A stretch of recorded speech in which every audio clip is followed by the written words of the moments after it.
అమరావతిపై వ్యతిరేక పోస్టులు, GST అధికారిపై suspension వేటు, ఆయన వివరణను తిరస్కరించిన ప్రభుత్వ ఉద్యోగం చేస్తూ ప్రభుత్వ ప్రతిష్టను దెబ్బతీసేలా ఫేక్ ప్రచారం చేసిన Tirupati GST assistant commissioner S Subhash చంద్రబోస్పై సస్పెన్షన్ వేటు పడింది.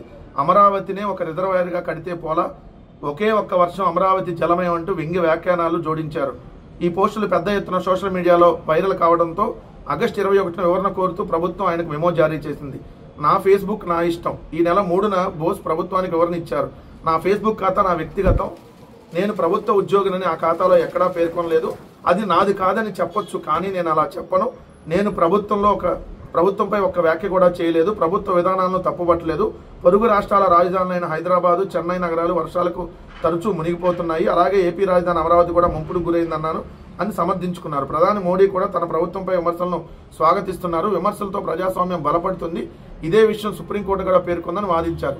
ఆయన వివరణ ప్రభుత్వం తిరస్కరించి ఇదే ఆయన మీద సస్పెన్షన్ వేటు వేసింది. ఎంత దుర్మార్గం చెప్పండి, ఎంత దుర్మార్గం.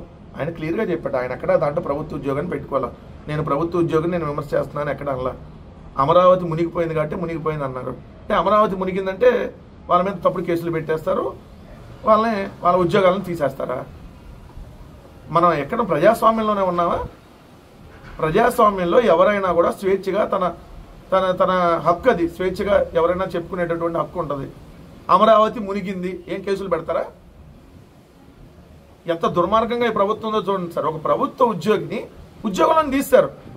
అమరావతి మునిగిందంటే అమరావతి మునిగింది కాబట్టి మునిగింది అన్నారంటే నిజం చెప్పేస్తే ఉద్యోగం నుంచి తీసేస్తారా? ఎంత దుర్మార్గమైనటువంటి ప్రభుత్వం ఒకసారి గమనించండి.